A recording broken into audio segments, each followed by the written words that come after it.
Good morning, students, and welcome to my classes. ଆଜି ଆମେ ଅଷ୍ଟମ ଶ୍ରେଣୀର ସାହିତ୍ୟ ବହିର ବିହଙ୍ଗ ବିପ୍ଳବ ବିଷୟର ହେଲା ଏକ ସୁନ୍ଦର ଗଳ୍ପର ଆଜି କଣ କରିବା ଆମେ କ୍ୱେଶ୍ଚିନ୍ ଆନ୍ସର କୁ ଡିସ୍କସ୍ କରିବା ହେଲା। ଏହା ଏକ ସୁନ୍ଦର କବିତା, ତୁମେମାନେ ତ ସବୁ ପଢି ଦେଇଥିବ ଅଲରେଡି। ତ ଚାଲ ଆମେ ଟାଇମ ୱେଷ୍ଟ ନ କରିକି ଆରାମସେ ଭଲ ଭାବରେ ବୁଝିକି ଏହି ବିଷୟର କ୍ୱେଶ୍ଚିନ୍ ଆନ୍ସର କୁ କରିବା ହେଲା। ତ ପିଲାମାନେ 1 ନମ୍ବରରେ କଣ ଦେଇଛି ଦେଖିବା ଚାଲ।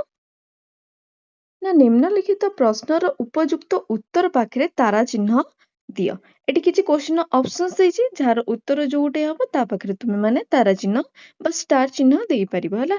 କ୍ୱେଶ୍ଚିନ୍ ନମ୍ବର 1 କହୁଛି, ମା ହଳଦୀ ବସନ୍ତ ମୁଣ୍ଡରେ କାହିଁକି ଚିନ୍ତା ମାଡ଼ି ପଡୁଥିଲା? କାହିଁକି ମାଡ଼ି ପଡୁଥିଲା? ନା ମା ହଳଦୀ ବସନ୍ତ ବସା ତିଆରି କରି ପାରୁ ନଥିବାରୁ ତା ମୁଣ୍ଡରେ କଣ ହେଇଥିଲା? ଚିନ୍ତା ପଶିଥିଲା। ତ ତୁମର ଉତ୍ତର ହେବ ଏଇ ଗୋଟେ ହେଲା। ତାପରେ 2 ନମ୍ବର କଣ ଦେଇଛି ଦେଖିବା। ବୁଢା ମାଙ୍କଡ କାହା ବସାର ଛାଇ ମାଡେ ନାହିଁ? କାହା ବସାର? ନା ଡାମରା କାଉ ବସାର ସେ ଛାଇ ମାଡେ ନାହିଁ ହେଲା। ତାପରେ 3 ନମ୍ବର ଦେଖିବା। ନିମ୍ନଲିଖିତ ଚଢେଇ ମାନଙ୍କ ମଧ୍ୟରେ କେଉଁ ଚଢେଇ ଗାୟକ ଜାତିର? କେଉଁ ଚଢେଇ ଗାୟକ ଜାତିର? ନା ହଳଦୀ ବସନ୍ତ ହେଲା। ତାପରେ 4 ନମ୍ବର କଣ କହୁଛି? ନା ପକ୍ଷୀ ଜାତିର ସଭ୍ୟତା ସଂସ୍କୃତି ଶିଳ୍ପୀ ମାନଙ୍କ ଦ୍ଵାରା ବଞ୍ଚିଛି। ଏକଥା କିଏ କହିଛି? ନା ଏକଥା କାଉ କହିଛି ହେଲା। କାଉ ପାଖରେ ତୁମେ ମାନେ ଷ୍ଟାର ଚିହ୍ନ ଦେଇଦବ। 5 ନମ୍ବର, ସମଗ୍ର ବସୁଧା ଆମର ଜନ୍ମଭୂମି, ଆମେ କାହାକୁ ପର ବୋଲି ଭାବୁନାହୁଁ। ପଠିତ ଗଳ୍ପରେ ଏକଥା କିଏ କହିଛି? ନା ହଳଦୀ ବସନ୍ତ ଏଇ କଥା କହିଛି ହେଲା। 6 ନମ୍ବର ଯିବା ଚାଲ ଦେଖିବା କଣ ଦେଇଛି। 6 ନମ୍ବରରେ ଅଛି, ଚଢେଇ ମାନଙ୍କ ମଧ୍ୟରେ କେଉଁ ଚଢେଇ ଭଲ ଲୋକି କରି କଳି କଜିଆକୁ ମେଣ୍ଟାଇଥାଏ? କିଏ? ନା କଜଳପାତି। କଜଳପାତି ପାଖରେ ତୁମେ ମାନେ ଷ୍ଟାର ଚିହ୍ନ ଦେଇପାରିବ ହେଲା। 7 ନମ୍ବର କହୁଛି, ହଳଦୀ ବସନ୍ତ ପାଇଁ ରାଜାଙ୍କ ଦରବାରରେ କିଏ ଓକିଲାତି କରୁଥିଲା? ନା କାଉ ଓକିଲାତି କରୁଥିଲା ହେଲା। ନେକ୍ସଟ କ୍ୱେଶ୍ଚିନ୍ କୁ ଯିବା। ପ୍ରଥମେ ରାଜାଙ୍କର କେଉଁ ରାୟ ଶୁଣି ଚଢେଇ ମାନେ ଆନନ୍ଦରେ ବୋବାଇ ଉଠିଥିଲେ? କେଉଁ ରାୟ ଶୁଣି? ନା ଦୋଷୀ ବୁଢା ମାଙ୍କଡକୁ କଠିନ ଦିଆଯିବ। ଏହି ରାୟ ଶୁଣି ଚଢେଇ ମାନେ ବହୁତ ଖୁସି ହୋଇଯାଇଥିଲେ। 9 ନମ୍ବର, ରାଜା ନିଜର ରାୟ ବଦଳାଇ ଦେବାର କାରଣ କଣ ଥିଲା? କାରଣ କଣ ଥିଲା? ନା ଲାଞ୍ଚ ସ୍ୱରୂପ ଗୋଟିଏ ପାଚିଲା ପଣସର ଲୋଭ ଯୋଗୁ ସେ ତାଙ୍କର ନିଜର ରାୟକୁ ବଦଳାଇ ଦେଇଥିଲେ ହେଲା। ତାପରେ 10 ନମ୍ବର। 10 ନମ୍ବରରେ କଣ ଅଛି? ନା କେଉଁଥିପାଇଁ ଚଢେଇ ମାନେ ଆହୁରି ରାଗିଯାଇ ରାଜା ମନ୍ତ୍ରୀ ଓ ରାଜ କର୍ମଚାରୀ ମାନଙ୍କୁ ଖୁମ୍ପିବାକୁ ଲାଗିଲେ? କାହିଁକି ନା ଲାଞ୍ଚ ଖାଇ ରାଜା ନ୍ୟାୟ ପ୍ରଦାନ କରୁଥିବା ହେତୁ ଚଢେଇ ମାନେ ସମସ୍ତେ ଅଧିକା ରାଗିବାକୁ ଲାଗିଲେ। ତାପରେ ଦେଖିବା କଣ ଦେଇଛି କ୍ୱେଶ୍ଚିନ୍। ମିଳିମିଶି ଯୋଡିବା। ପଠିତ ପାଠରୁ ନିମ୍ନରେ କେତେଗୁଡିକ ବାକ୍ୟ ଦିଆଯାଇଛି? ପ୍ରତ୍ୟେକ ବାକ୍ୟ ପାଇଁ 2ଟି ଲେଖାଏଁ ଅର୍ଥସୂଚକ ବାକ୍ୟ ଦିଆଯାଇଛି। ତୁମେ ତୁମର ଦଳ ସାଙ୍ଗମାନଙ୍କ ସହିତ ଆଲୋଚନା କରି ସବୁଠାରୁ ଉପଯୁକ୍ତ ଅର୍ଥ ପ୍ରକାଶ କରୁଥିବା ବାକ୍ୟ ସହିତ ରେଖା ଚିହ୍ନ ଦ୍ୱାରା ସଂଯୋଗ କରିବ। ଏଠି କଣ ଦେଇଛି? ନା କିଛି ଲାଇନ୍ସ ଦେଇଛି, ବାକ୍ୟ ଦେଇଛି, ଏମାନଙ୍କର ଅର୍ଥ ଏଇଠି ଦେଇଛି। 2ଟା ଅପସନ୍ସ ଭଳିଆ ଦେଇଛି, 2ଟି ଅର୍ଥ ଦେଇଛି। ତ ଏଇ ଲାଇନର କୋଉ ଅର୍ଥ ଠିକ ଅଛି ତାହାକୁ ଆମେ ତା ସହିତ ଯୋଡିବା ହେଲା। 1 ନମ୍ବର କହୁଛି, ଯେତେ କାକୁତି ମିନତି କହିଲେ ବି ବୁଢା ମାଙ୍କଡ ତା କଥା ଶୁଣିବାକୁ ନାହିଁ। ଏହାର ଅର୍ଥ କଣ ହେବ? ଖଟେ ହବ। ନା ହଳଦୀ ବସନ୍ତ ତା ବସା ନ ଭାଙ୍ଗିବାକୁ ଅନୁରୋଧ କଲେ ମଧ୍ୟ ବୁଢା ମାଙ୍କଡ ତା କଥା କେବେ ହେଲେ ମାନୁ ନଥିଲା। 2 ନମ୍ବରକୁ ଯିବା। ସେଥିପାଇଁ ତ ବୁଢା ମାଙ୍କଡ ଆମ ବସାର ଛାଇ ମାଡେ ନାହିଁ। ଏହାର ଅର୍ଥ କଣ ହେବ? ନା ଡାମର କାଉର ଆକ୍ରମଣରୁ ଭୟ କରି ବୁଢା ମାଙ୍କଡ କାଉ ବସା ପାଖକୁ ଯାଉନଥିଲା ହେଲା। 3 ନମ୍ବର, ଆଜିକାଲି ତ ତୁମମାନଙ୍କର କଚେବାର। ଏହାର ଅର୍ଥ କଣ? ଟିକେ ରୁହ। ନା 3 ନମ୍ବର ଉତ୍ତର କଣ ହେଇଯିବ? ନା ତୁମର ଖ ହେବ। ତାର ଅର୍ଥ ହଉଛି, ଗାଡିଆ ପୋଖରୀର ପାଣି ଶୁଖି ଆସୁଥିବାରୁ ଗଙ୍ଗେଇ ସହଜରେ ମାଛ ପାଇ ଯାଉଥିବାରୁ ଏଇ କଥା କୁହାଯାଇଛି।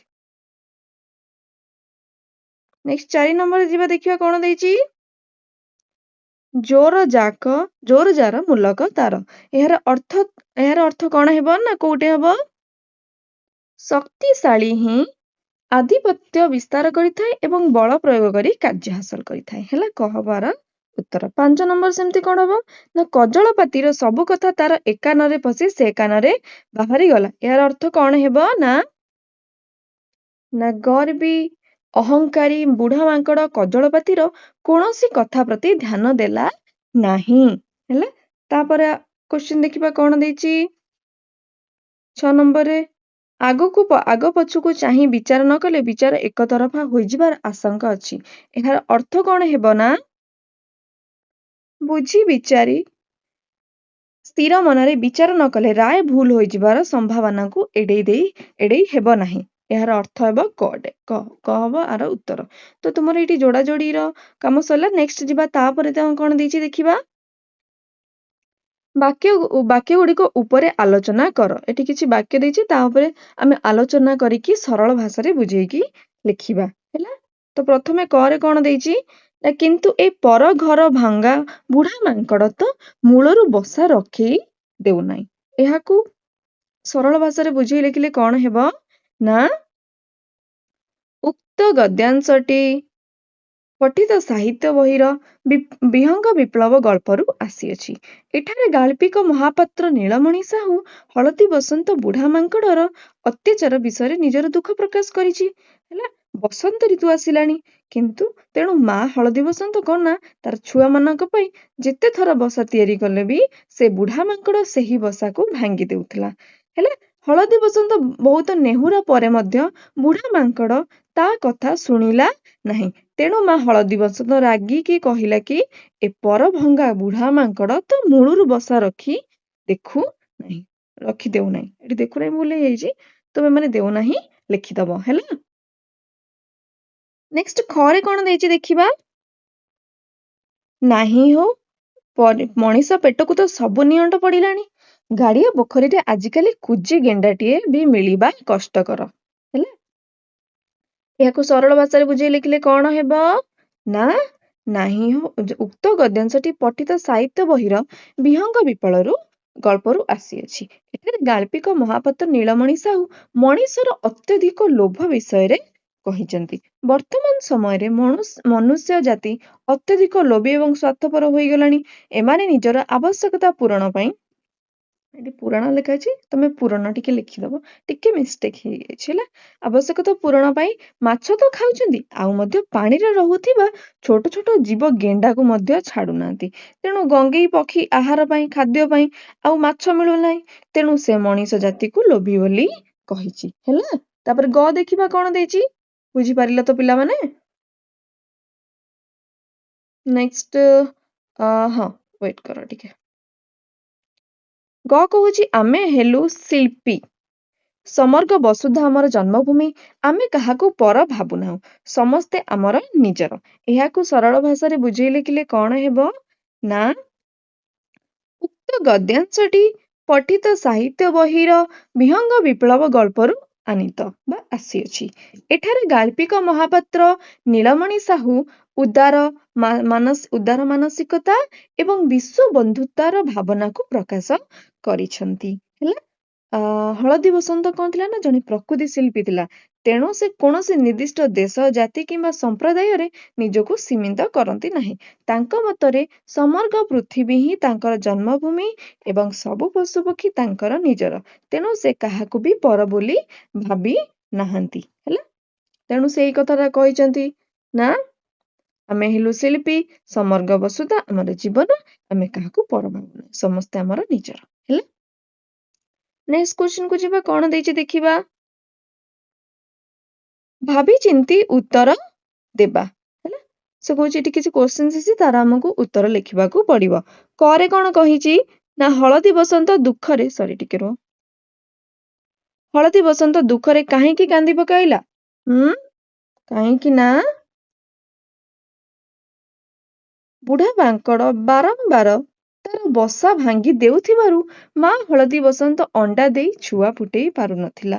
ବସନ୍ତ ଋତୁ ସରିଯିବା ପୂର୍ବରୁ ଛୁଆମାନଙ୍କୁ ବଡ କରିବାର ଚିନ୍ତା ତାକୁ ଘାରିଥିଲା।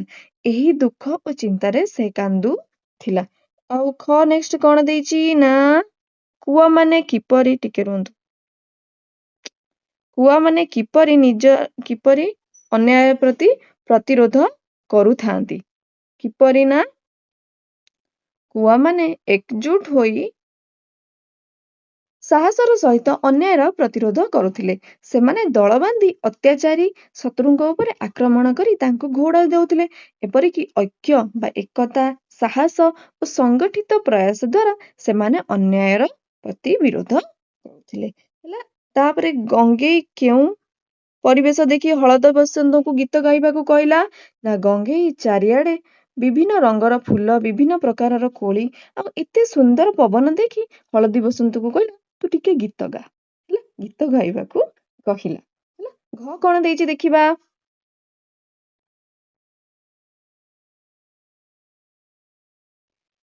ବିଦେଶୀ ଚଢେଇ ମାନଙ୍କ ପ୍ରତି ବଗର କେଉଁ ଧାରଣା ଥିଲା ହେଲା ବିଦେଶୀ ବିଦେଶୀ ପକ୍ଷୀ ମାନ ବର୍ଷ ସାରା କୋଉଠି ଥାଆନ୍ତି କେଜାଣି ଏମାନେ ଜନ୍ମଭୂମିରେ ଖରା ବର୍ଷ ଶୀତ ସହିବେ ନାହିଁ। ଏଇ ବସନ୍ତ ଋତୁ ଆସିଲେ ନାନା ଢଙ୍ଗ ଦେଖାଇ ଆମ ଆହାର ଉପରେ ଭାଗ ବସାଇବାକୁ ଆସିଯିବେ। ବିଦେଶୀ ପକ୍ଷୀ ମାନଙ୍କ ବିଷୟରେ ବଗ ଏହି ଧାରଣା ରଖିଥିଲା। ଦେଖିବ ସେ ଗଳ୍ପରେ ଏହି କଥାଟି ବଗ କହିଥିଲା ବିଦେଶୀ ପକ୍ଷୀ ମାନଙ୍କ ବିଷୟରେ। ନେକ୍ସଟ କ୍ୱେଶ୍ଚନ ଯିବା। ତ ଓ ନମ୍ବରରେ କଣ ଦେଇଛି ନା କଜଳପତିକୁ ଚଢେଇ ମାନେ ଭୟ ଓ ଶ୍ରଦ୍ଧା କରିବାର କାରଣ କଣ ଥିଲା ନା କଜଳପତି ଜଣେ ସାହସୀ ବୁଦ୍ଧିମାନ ପକ୍ଷୀ ଥିଲା। ସେ ଅନ୍ୟାୟକୁ ସହ୍ୟ କରିପାରୁନଥିଲା ଏବଂ ସମସ୍ତ ପକ୍ଷୀଙ୍କ ହିତ ପାଇଁ କାମ କରୁଥିଲା। ତାହାର ସାହସ ନେତୃତ୍ୱ ଓ ନ୍ୟାୟପ୍ରିୟ ସ୍ୱଭାବ ପାଇଁ ପକ୍ଷୀମାନେ ତାକୁ ଶ୍ରଦ୍ଧା କରୁଥିଲେ। ତାହାର ଶକ୍ତି ଓ ଦୃଢତା ପାଇଁ ତାକୁ ମଧ୍ୟ ଭୟ କରୁଥିଲେ। ହେଲା ନେକ୍ସଟ କ୍ୱେଶ୍ଚିନ ଚରେ କଣ କହୁଛି ନା ସେହି ବଣରେ ଭାଲୁକୁ କାହିଁକି ରାଜା କରାଯାଇଥିଲା କାହିଁକି କରାଯାଇଥିଲା ନା ସେ ବନରେ ବାଘ ସିଂହ ଓ ହାତୀ ନଥିବାରୁ ତାକୁ ଭାଲୁକୁ କଣ କରାଯାଇଥିଲା ରାଜା କରାଯାଇଥିଲା। ହେଲା ତାପରେ ଛରେ କଣ ଦେଇଛି ଦେଖିବା ପ୍ରଥମେ ରାଜାଙ୍କର କେଉଁ ରାୟ ଶୁଣି ପକ୍ଷୀମାନେ ଆନନ୍ଦରେ ବୋବାଇ ଉଠିଲେ ହେଲା ନା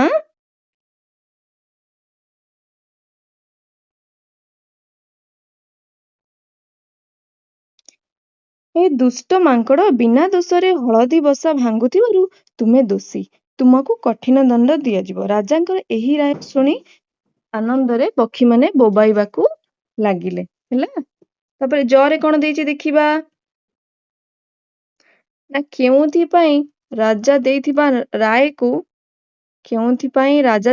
ରାୟକୁ ପୁଣି ବଦଳାଇ ଦେଲେ। ହେଲା ନା ମାଙ୍କଡର ପାଚିଲା ପଣସର ଲାଞ୍ଚ ଲାଗି ଭାଲୁ ମହାରାଜା ତାଙ୍କ ରାୟକୁ ବଦଳାଇ ଦେଇଥିଲେ। ହେଲା ସେ ଯୋଉ ପାଚିଲା ପଣସ ଦେଇଥିଲେ ତାକୁ ସେଇ ଲାଞ୍ଚରେ ଇଏ ରାୟ ବଦଳାଇ ଦେଇଥିଲେ। ହେଲା ତାପରେ କ୍ୱେଶ୍ଚନ ଦେଖିବା କଣ ଦେଇଛି ନା ଘର ଚଟିଆ ରାଜ ଦରବାରରେ ସମସ୍ତ ଖବର କିପରି ଜାଣି ପାରୁଥିଲା। ହେଲା ତ ଝର ଉତ୍ତର ହେଉଛି ଘର ଚଟିଆ ରାଜାଙ୍କ ସିଂହାସନ ପଛ କାନ୍ଥଗୁରାରେ ବସା କରିଥାଏ। ତେଣୁ ରାଜା ଦରବାରରେ ଯାହା ହୁଏ ସେ ଜାଣିପାରୁଥିଲା। ହେଲା ନେକ୍ସଟ କ୍ୱେଶ୍ଚନ ଏହି ଗପରେ କାହାର ଚରିତ୍ର ତୁମକୁ ବେଶୀ ଭଲ ଲାଗୁଛି ନା ତୁମେ ମାନେ ଲେଖିପାରିବ। ଏହି ଗପରେ କଜଳପାତିର ଚରିତ୍ର ଭଲ ଲାଗୁଛି କାରଣ କଣ ନା ସେ ବହୁତ ଅନ୍ୟ ଲୋକଙ୍କୁ ସାହାଯ୍ୟ କରୁଥିଲା ଏବଂ ଯୋଉଠି ଭୁଲ ବୁଝାମଣା ହଉଥିଲା ତାକୁ ବି ମେଣ୍ଟାଇ ଦଉଥିଲା। ହେଲା ତାପରେ ଟରେ କଣ ଦଉଛି ଦେଖିବା ନା ଚଢେଇ ମାନେ ରାଜାଙ୍କ ଅନ୍ୟାୟ କାର୍ଯ୍ୟ ଜାଣିପାରି କଣ କରିବାକୁ ସ୍ଥିର କଲେ। ହେଲା ଏହାର ଆନ୍ସର ହଉଛି ଚଢେଇ ମାନେ ରାଜାଙ୍କର ଅନ୍ୟାୟ କାର୍ଯ୍ୟ ଜାଣି ସ୍ଥିର କଲେ ଯେ ସମସ୍ତେ ମିଳିମିଶି ଏ ଲାଞ୍ଚୁଆ ରାଜା ଓ ମନ୍ତ୍ରୀକୁ ଆକ୍ରମଣ କରିବେ ଏବଂ ସିଂହାସନରୁ ତଡ଼ିଦେବେ ବୋଲି ସ୍ଥିର କଲେ। ହେଲା ନେକ୍ସଟ ନମ୍ବର ବିହଙ୍ଗ ବିପ୍ଳବ ଗପରୁ ତୁମେ ମାନେ କଣ ଶିଖିବାକୁ ପାଇଲ।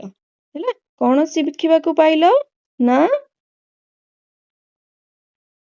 ବିହଙ୍ଗ ଗପରୁ ଆମେ ଶିକ୍ଷା ପାଉ ଯେ ଅନ୍ୟାୟ ଓ ଅତ୍ୟାଚାରକୁ କେବେ ସହ୍ୟ କରିବା ଉଚିତ ନୁହେଁ।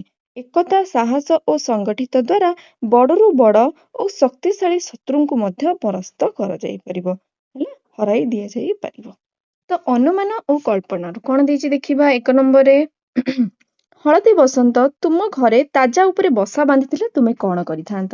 ନା ହଳଦୀ ବସନ୍ତ ଆମ ଘର ତାଜା ଉପରେ ଯଦି ବସା କରିଥାନ୍ତା ତେବେ ମୁଁ ତାକୁ ଖାଇବାକୁ ଖାଦ୍ୟ ଦେଇଥାନ୍ତି ଏବଂ ପିଇବା ପାଇଁ ପାଣି ଯୋଗେଇ ଦେଇଥାନ୍ତି, ହେଲା। 2 ନମ୍ବର କଣ ଦେଇଛି ଦେଖିବା। ବୁଢା ମାଙ୍କଡ ଦୁଷ୍ଟ ଗର୍ବୀ ହୋଇନଥିଲେ କଣ ହୋଇଥାନ୍ତା? ହେଲା, ବୁଢା ମାଙ୍କଡ ଯଦି ଗର୍ବୀ ଓ ଦୁଷ୍ଟ ହୋଇନଥିଲେ ମା ହଳଦୀ ବସନ୍ତ ତା ବସା ଆରାମସେ ତିଆରି କରିପାରିଥାନ୍ତା ଏବଂ ସିଏ ଏବଂ ତାର ଛୁଆମାନେ ମଧ୍ୟ ବହୁତ ଖୁସିରେ ଜୀବନ ଯାପନ କରିଥାନ୍ତେ ଏବଂ ଅନ୍ୟ ପକ୍ଷୀମାନେ ମଧ୍ୟ ଖୁସିରେ ଜଙ୍ଗଲରେ ବାସ କରୁଥାନ୍ତେ, ହେଲା। 3 ନମ୍ବର, ଗାଡିଆ ପୋଖରୀରେ କେଉଁ ପରିସ୍ଥିତିରେ ଗଙ୍ଗେଇର କଚେବାର ହୋଇପାରିଥାନ୍ତା? ନା ଯଦି ପୋଖରୀରେ ପାଣି ଏବଂ ମାଛ ଥାନ୍ତା ତେବେ ଗଙ୍ଗେଇର କଚେବାର ହୋଇଥାନ୍ତା, ହେଲା। 4 ନମ୍ବର ସେମିତି କଣ ଦଉଛି ଦେଖିବା। ବିଦେଶୀ ମାନେ ତୁମର ଅତିଥି ହୋଇଥିଲେ ତୁମେ ତାଙ୍କ ପ୍ରତି କିପରି ବ୍ୟବହାର ପ୍ରଦର୍ଶନ କରିବ? ନା ବିଦେଶୀ ମାନେ ଯଦି ଆମମାନଙ୍କ ଅତିଥି ହେଲେ ତେବେ ଆମେ ତାଙ୍କୁ ସସମ୍ମାନରେ ସ୍ୱାଗତ କରିବୁ ଏବଂ ତାଙ୍କର ଖାଦ୍ୟପେୟର ଯତ୍ନ ନବୁ, ନା କି ବଗବାଗିଆ ଏମିତି ଆଡୁ ସାଡୁ କହିବୁ, ହେଲା। ବଗ ମାନେ କହିନଥିଲେ କି ସ୍ୱାର୍ଥପର ବୋଲି ହଳଦୀ ବସନ୍ତକୁ, ମନେ ପଡୁଛି? ଓକେ। 5 ନମ୍ବର, ବଗ କି ସ୍ୱଭାବର ହୋଇଥିଲେ ତାକୁ ସବୁ ଚଢେଇ ଆଦର କରିଥାନ୍ତେ? ନା ବଗ ସତ୍ୟବାଦୀ, ସାହସୀ, ନ୍ୟାୟପ୍ରିୟ, ବନ୍ଧୁତ୍ୱ ଏବଂ ପରୋପକାରୀ ସ୍ୱଭାବର ହୋଇଥିଲେ ତାଙ୍କୁ ସମସ୍ତେ ଆଦର କରିଥାନ୍ତେ, ହେଲା। 6 ନମ୍ବର, ଭାଲୁ ରାଜା ଲାଞ୍ଚୁଆ ହୋଇନଥିଲେ ସେ କିପରି ବିଚାର କରିଥାନ୍ତା? ନା ଭାଲୁ ରାଜା ଲାଞ୍ଚୁଆ ହୋଇନଥିଲେ ସେ ବୁଢା ମାଙ୍କଡକୁ ଉପଯୁକ୍ତ ଦଣ୍ଡ ଦେଇଥାନ୍ତା। ତାପରେ 7 ନମ୍ବର ଯିବା ଦେଖିବା କଣ ଦେଇଛି। ଶାସକ ଯଦି ନ୍ୟାୟୋଚିତ ନ୍ୟାୟ ବିଚାର ନ କରେ ତେବେ ରାଜ୍ୟର କେଉଁ ପରିସ୍ଥିତି ସୃଷ୍ଟି ହେବ? ନା ଶାସକ ଯଦି ନ୍ୟାୟୋଚିତ ବିଚାର ନ କରନ୍ତା ତେବେ ରାଜ୍ୟରେ ଅନ୍ୟାୟ, ଅତ୍ୟାଚାର ଓ ଅଶାନ୍ତି ବଢିଯାଆନ୍ତା, ପ୍ରଜାମାନେ ଅସୁରକ୍ଷିତ ଓ ଦୁଃଖୀ ହୋଇପଡନ୍ତେ। ଓକେ, ପଡନ୍ତେ ଲେଖିବ, ଏଠି ପଡନ୍ତା ହେଇଛି ଟିକେ ସରି, ସେଥିପାଇଁକା ହେଲା ତୁମେ ମାନେ ପଡନ୍ତେ ଲେଖିଦବ, ହେଲା। ନେକ୍ସଟ 8 ନମ୍ବର, ଘର ଚଟିଆ ଯଦି ରାଜା ସିଂହାସନ ପଛରେ ପାଚିଲା ପଣସ ଦେଖିନଥାନ୍ତା ତେବେ କଣ ହୋଇଥାନ୍ତା? ନା ଘର ଚଟିଆ ଯଦି ରାଜାଙ୍କ ସିଂହାସନ ପଛରେ ଥିବା ପାଚିଲା ଏଠି ଲେଖା ହେଇଛି ସେଥିପାଇଁ ପାଚିଲା ପଣସକୁ ନ ଦେଖିଥାନ୍ତା ତେବେ ରାଜାଙ୍କ ଲାଞ୍ଚଖିଆ ଓ ଅନ୍ୟାୟପୂର୍ଣ୍ଣ ବିଚାରର ରହସ୍ୟ ପ୍ରକାଶ ପାଇନଥାନ୍ତା, ପକ୍ଷୀମାନେ ପ୍ରକୃତ କାରଣ ଜାଣିପାରୁନଥାନ୍ତେ ଏବଂ ରାଜାଙ୍କ ଅନ୍ୟାୟ ଶାସନ ସେମିତି ଚାଲିଥାନ୍ତା। ହଳଦୀ ବସନ୍ତ ଏବଂ ଅନ୍ୟ ପକ୍ଷୀମାନେ କେବେ ନ୍ୟାୟ ପାଇପାରି ନଥାନ୍ତେ ଯଦି ଘର ଚଟିଆ ଦେଖିନଥାନ୍ତା ଯେ ସତଟି କଣ ଥିଲା ବୋଲି, ହେଲେ ଏଠି ଟିକେ ସରି ପାଚିଲା ତୁମେ ମାନେ କରିଦବ, ହେଲା। ନେକ୍ସଟ 9 ନମ୍ବର କଣ ଦେଇଛି ଦେଖିବା। ଟିକେ ରୁହ। ବିହଙ୍ଗ ବିପ୍ଳବ ସଫଳ ହେବା ପରେ ବଣମୂଲକର ଶାସନ କ୍ଷେତ୍ରରେ କଣ ପରିବର୍ତ୍ତନ ଆସିଥିବ ତୁମେ ଭାବୁଛ? ନା ବିହଙ୍ଗ ବିପ୍ଳବ ସଫଳ ହେବା ପରେ ବନମୂଳକରେ ଅନ୍ୟାୟ ଅତ୍ୟାଚାରର ଅନ୍ତ ଘଟିଥିଲା ଏବଂ ନ୍ୟାୟ, ସମାନତା ଓ ପ୍ରଜାହିତଙ୍କୁ ଗୁରୁତ୍ୱ ଦେଇ ଶାସନ କରାଯାଇଥିଲା। ସମସ୍ତେ ପଶୁପକ୍ଷୀ ସ୍ୱାଧୀନ ଭାବରେ ବସବାସ କରିବା ସହ ଶାନ୍ତି ଓ ସୁଖରେ ଜୀବନ ଯାପନ କରିବାକୁ ଲାଗିଲେ, ହେଲା। ତାପରେ ଦେଇଛି ଅଭିନୟ ସେକ୍ସନରେ କଣ ଦେଇଛି ଦେଖିବା। ଅଭିନୟ ସେକ୍ସନଟା ତୁମେ ମାନେ ପଢିକି ତୁମ ସାଙ୍ଗମାନଙ୍କ ସହିତ ଅଭିନୟ କରିବ, ସେଥିରେ ମୁଁ କିଛି କରିପାରିବିନି, ତୁମେ ମାନେ ବାସ୍ ଅଭିନୟ କରିବ, ହେଲା। ସେଥିରେ କିଛି ଲେଖା ଲେଖି ପାଠ ନାହିଁ, ଆକ୍ଟିଂ କରିବ। ଓକେ, ନେକ୍ସଟ ତାପରେ କ୍ୱେଶ୍ଚିନକୁ ଯିବା ଦେଖିବା କଣ ଦେଇଛି। ନା ବଦଳି ଯାଉଥିବା ଗପ, ହେଲା। କଣ ଦେଖିବା ଦେଇଛି, ଟିକେ ରୁହ। ବୁଢା ମାଙ୍କଡ କଦଳୀ ପତ୍ର ଯଦି ପ୍ରସ୍ତାବକୁ ମାନି ନେଇଥିଲେ ଗପଟି କେଉଁ ମୋଡ ନେଇଥାନ୍ତା ତାକୁ ଚିନ୍ତା କରି ନିଜେ ଲେଖିବା। ମୁଁ ଏଟା କହିଦଉଛି ତୁମେ ମାନେ ଲେଖିଦିଅ, ହେଲା। ବୁଢା ମାଙ୍କଡ ଯଦି କଦଳୀ ପତିର କଥା ମାନିଥାନ୍ତା ତେବେ ଜଙ୍ଗଲରେ ଶାନ୍ତି ଏବଂ ଅନ୍ୟାୟ ହୋଇନଥାନ୍ତା। ଆରାମସେ ହଳଦୀ ବସନ୍ତ ତାର ନିଜ ବସାକୁ ବାନ୍ଧି ତାର ନିଜ ଛୁଆକୁ ବସନ୍ତ ଋତୁର ଆଗମନରେ କରି ତାର ନିଜ ଛୁଆକୁ ବଢେଇ ପାରିଥାନ୍ତା ଏବଂ ଅନ୍ୟ ପକ୍ଷୀମାନେ ମଧ୍ୟ ହଇରାଣ ହୋଇନଥାନ୍ତେ, ହେଲା। ତେଣୁ ପଶୁପକ୍ଷୀ ମାନଙ୍କ ଭିତରେ ସୁନ୍ଦର ସମ୍ପର୍କରେ ବାନ୍ଧି ହୋଇ ରହିଥାନ୍ତେ, ସମସ୍ତେ ଖୁସିରେ ମଧ୍ୟ ରହିଥାନ୍ତେ, ହେଲା। ତାପରେ ଯିବା ଶବ୍ଦର ଠିକ ବନାନ। ନିମ୍ନଲିଖିତ ଶବ୍ଦମାନଙ୍କ ମଧ୍ୟରୁ ଠିକ ଶବ୍ଦରେ ଗୋଲ ବୁଲାଇ ନିର୍ଦ୍ଦିଷ୍ଟ କରିବା, ହେଲା। କୋଉଟା ସଠିକ ବନାନ ଆମେ ସେଇଥିରେ ହିଁ ଗୋଲ ବୁଲେଇବା ଦୂର ଅବସ୍ଥାରେ କୋଉଟା ହିଁ ସଠିକ ବନାନ ନା ସେକେଣ୍ଡଟା ହେଲା ଦୂର ଅବସ୍ଥା।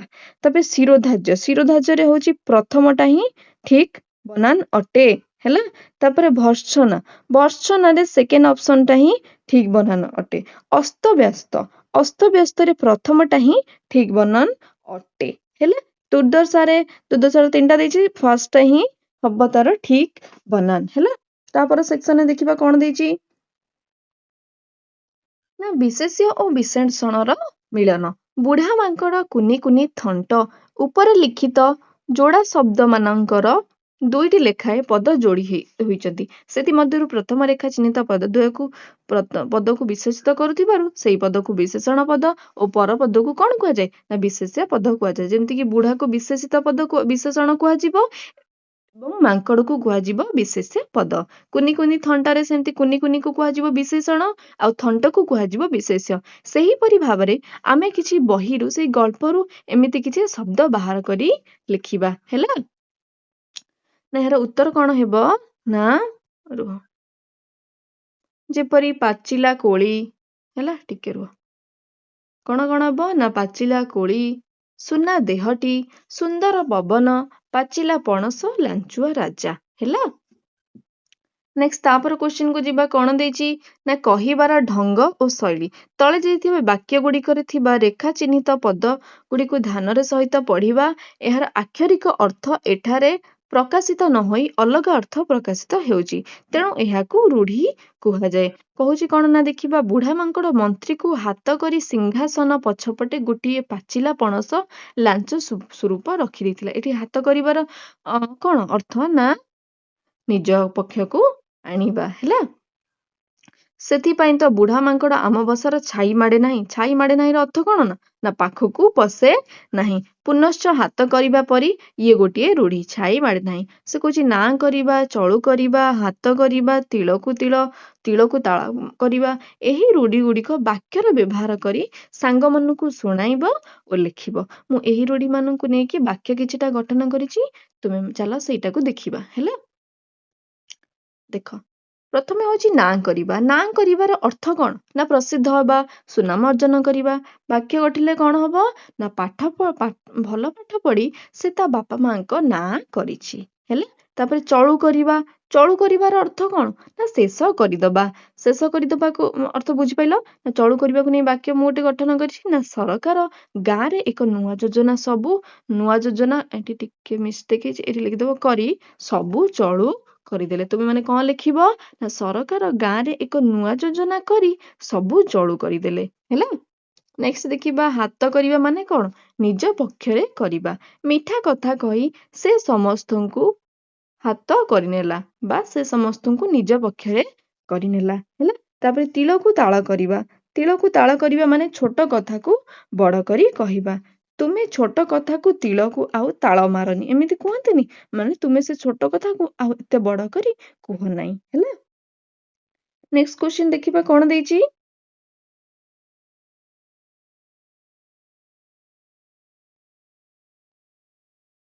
ସେ କହୁଛି ବାଦ ବିବାଦ ହେଲା। ଭାଲୁ ମହାରାଜାଙ୍କ ଦ୍ୱିତୀୟ ରାୟ ଠିକ ଶ୍ରେଣୀରେ ଥିବା ଅଧେ ପିଲା ବାକ୍ୟଟିର ସମ୍ପର୍କରେ ତର୍କ କରିବେ, ଅବଶିଷ୍ଟ ପିଲା ବିପକ୍ଷରେ ରହିବେ, ଶେଷରେ ଠିକ କଥା ହିଁ ସ୍ଥିର କରାଯିବ। ଏଇଟା ତୁମେ ମାନେ ଜଷ୍ଟ ଆକ୍ଟିଂ କରିବ, ଦେନ୍ ତୁମେ ମାନେ ଆଲୋଚନା କରି ଏଇଟା ନିଜେ କରିବ ହେଲା। ତାପରେ ଯିବା ତା ପର ପୋଷଣକୁ। ଗପ ରଚନା। ସେହି ନିଆଁଗିଳା ବୁଢା ମାଙ୍କଡଟିକୁ ଜବତ କରିବା ପାଇଁ କଣ ଏଠି କେହି ନାହାନ୍ତି? ଅର୍ଥ ହେଉଛି ୟାର କଣ ନା ଏଠାରେ ମା ହଳଦୀ ବସନ୍ତ କ୍ରୋଧରେ ଜର୍ଜରିତ ହୋଇ ତା ଅସୁବିଧାରେ ପ୍ରତିକାର ପାଇଁ ଚିନ୍ତା ବ୍ୟକ୍ତ କରିଛି। ଏହାପରେ ମାଙ୍କଡର ଅତ୍ୟାଚାରକୁ ରକ୍ଷା କରିବା ପାଇଁ ଉପାୟ ଖୋଜା ଯାଉଛି। ପଠିତ ଗପରେ ଏହିଭଳି ବିଶେଷତ୍ୱ ଥିବା ବାକ୍ୟ 2ଟିକୁ ଲେଖ। ଆଚ୍ଛା, ମୁଁ 2ଟି ମାତ୍ର ବାହାର କରିଛି, ତୁମେ ମାନେ ଆଉ ମଧ୍ୟ ଗଳ୍ପରୁ ବାହାର କରିପାରିବ ହେଲା। ମୁଁ ଜଷ୍ଟ 2ଟି ବାହାର କରି କହିଛି। ଦେଖ ନା ଗଙ୍ଗେଇ କହିଲା, ନାହିଁ ହୋ, ମଣିଷଙ୍କ ପେଟକୁ ତ ସବୁ ନିଆଁଟା ପଡିଗଲାଣି। ଗାଡିଆ ପୋଖରୀରେ ଆଜିକାଲି କୁଜି ଗେଣ୍ଡାଟିଏ ମିଳିବା କଷ୍ଟ। ଏହାର ଅର୍ଥ କଣ ନା ମଣିଷ ବହୁତ ସ୍ୱାର୍ଥପର ହେଇଗଲାଣି। ସେ ମାଛକୁ ତ ଖାଉଛି, ସେ ଗେଣ୍ଡା ଗୁଡାକୁ ବି ଛାଡୁନି। ଗଙ୍ଗେଇ ମାଛ ଖାଏ, ତେଣୁ ସେ ମାଛ ଖାଇବାକୁ ପାଉନାହିଁ। ତେଣୁ ଏହା ଦୃଷ୍ଟିରେ ରଖି ସେଇ କଥା କହିଥିଲା। ଭାଲୁ ରାଜା କହିଲେ, ଆରେ ନିର୍ବୋଧ କାକ, ବାନର ବଳବାନ ଜୀବ ହେଲା। ବାନର ଆଡ଼େ ସେ ଯୋଉ ଲାଞ୍ଚ ଖାଇକି ପଣସର ଲାଞ୍ଚ ଖାଇକି ସେ ଏଇ କଥା କାହାକୁ କହିଥିଲା, ଆରେ ନିର୍ବୋଧ କାକ, ଆଡ଼େ ବୋକା କାକ, ବାନର ବଳବାନ ଜୀବ ଅଟେ, ମାନେ ବାନର ବହୁତ ଶକ୍ତିଶାଳୀ ଜୀବ ଅଟେ। ହେଲା। ଓକେ, ତୁମେ ମାନଙ୍କର ଏଇଠି ବିହଙ୍ଗ ବିପଳର ସବୁ କ୍ୱେଶ୍ଚନ୍ ଆନ୍ସର ସରିଗଲା। ହେଲା। ଯଦି କିଛି ଡାଉଟ୍ ଥିବ ଦେନ୍ ମୋତେ କମେଣ୍ଟ ବକ୍ସରେ ପଚାରି ପାରିବ। ଯଦି ମୋ ଭିଡ଼ିଓକୁ ଭଲ ଲାଗିଥିବ, ମୋ ଷ୍ଟଡ଼ିଟା ତୁମମାନଙ୍କୁ ଭଲ ଲାଗିଥିବ, ମୋ ଟିଚିଂଟା ତୁମମାନଙ୍କୁ ଭଲ ଲାଗିଥିବ, ଦେନ୍ ଲାଇକ୍ କରିବ। ଆଉ ମୁଁ ଆ ପରକୁ ଆର ନେକ୍ସଟ ବିଷୟର କ୍ୱେଶ୍ଚନ୍ ଆନ୍ସର ଡିସ୍କସ୍ କରିବି। ହେଲା। ତ ମୁଁ ଏଇଠି ଆଉ କିଛି କହୁନି, ମୁଁ ଏଇଠି ମୋ ସେକ୍ସନକୁ ଏଣ୍ଡ କରୁଛି। ହେଲା। ବାଏ ବାଏ ମାଇ ଫେଭରେଟ୍ ଷ୍ଟୁଡେଣ୍ଟସ୍।